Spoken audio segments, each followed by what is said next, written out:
Class sixth exercise 2.2 का question number 2।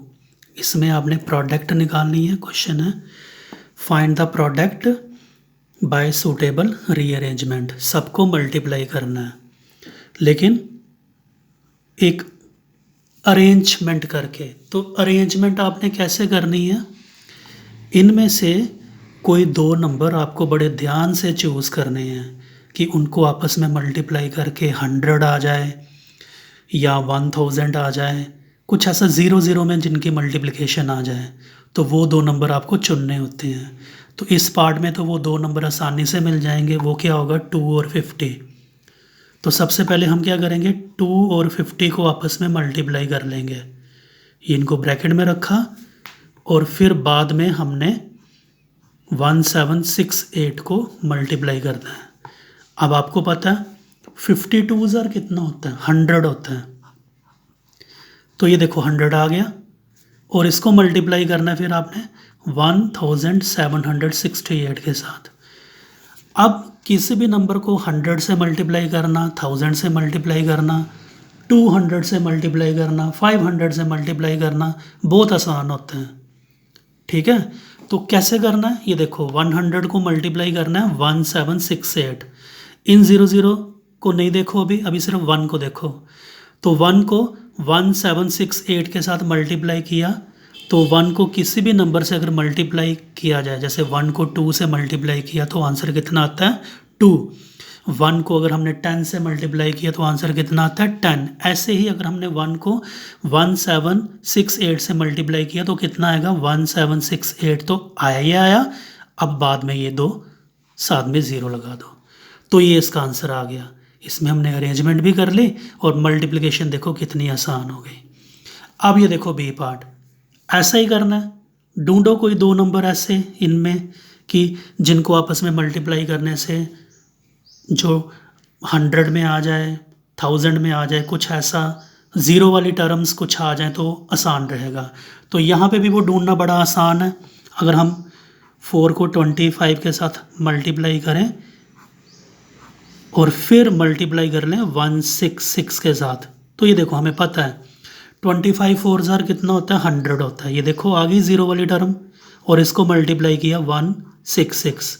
अब multiplication देखो कितनी आसान हो गई। क्या करना है, 166 को 1 से मल्टीप्लाई करना पहले, तो वो तो यही आ गया, साथ में ये दो 0 लगा देने हैं। कितना आसान।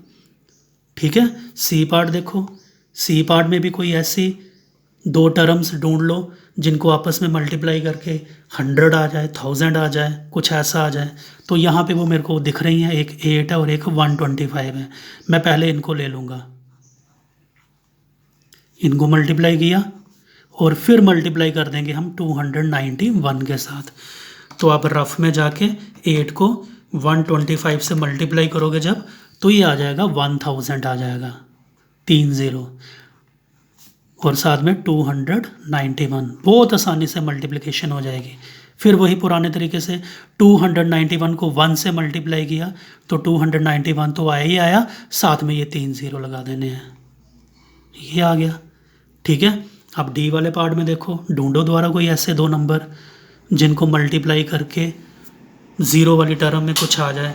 625 को अगर मैं 16 से मल्टीप्लाई करता हूँ तो ये 625 को मल्टीप्लाई किया 16 के साथ और फिर उसको मल्टीप्लाई किया 279 के साथ। तो 625 को मल्टीप्लाई किया जब हमने 16 के साथ तो ये 10,000 आया। आ गई द्वारा 0 वाली टर्म्स, तो आसान रहेगा मल्टीप्लाई करना। अभी 279 को 1 से मल्टीप्लाई करेंगे तो कितना आएगा, 279, साथ में कितने 0, 1 2 3 4, ये मल्टीप्लिकेशन हो गई। ई पार्ट देखो, ई पार्ट में भी ढूंढो ज़रा कोई ऐसे दो नंबर जिनको मल्टीप्लाई करके 0 की टर्म कुछ आ जाए। तो 285 को रखो ऐसे का ऐसे ही और इसको मल्टीप्लाई कर दो 5 और 60 का जो भी आएगा। तो 65 ज़ार कितना होता है, 300 होता है। अब थोड़ा सा ये अलग आया है, पहले जितने भी पार्ट किए थे यहाँ पे उनका क्या आ रहा था, 1 के साथ 0 0 आ रहे थे। अब क्या आ रहा है, 285 को मल्टीप्लाई करना हमने 300 के साथ। तो आप सीधा क्या करो, रफ में जाके 285 को 3 से मल्टीप्लाई करना, बस 3 से मल्टीप्लाई किया तो ये आ गया 855 आया, और फिर ये 2 0 दोबारा लगा देने हैं, तो ये आ गया आंसर। ऐसे ही आगे देखो, ये 4 टर्म्स हैं, इसमें भी 2 2 टर्म का ग्रुप बना लो, जिन टर्म को आपस में मल्टीप्लाई करके 0 वाली टर्म्स आ जाएं। तो मैं क्या करूँगा, 125 का ग्रुप बनाऊँगा 8 के साथ, फिर उसको मल्टीप्लाई कर दूंगा जो 2 टर्म्स बची हुई हैं, 40 और 25। रफ में आपने जाना है और 125 को मल्टीप्लाई कर लेना है 8 के साथ। तो 125 को 8 से मल्टीप्लाई किया तो 1000 आया,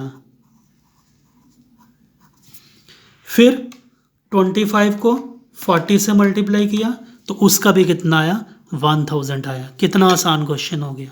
1 को 1 से मल्टीप्लाई कर दो, 1 1 ज़ार कितना होता है 1, और टोटल 0 गिन लो कितने हो गए, 1 2 3 4 5 6 0 लगा देने हैं। तो ये क्वेश्चन ख़त्म हो गया। क्वेश्चन नंबर 2 था ये एक्सरसाइज 2.2 का।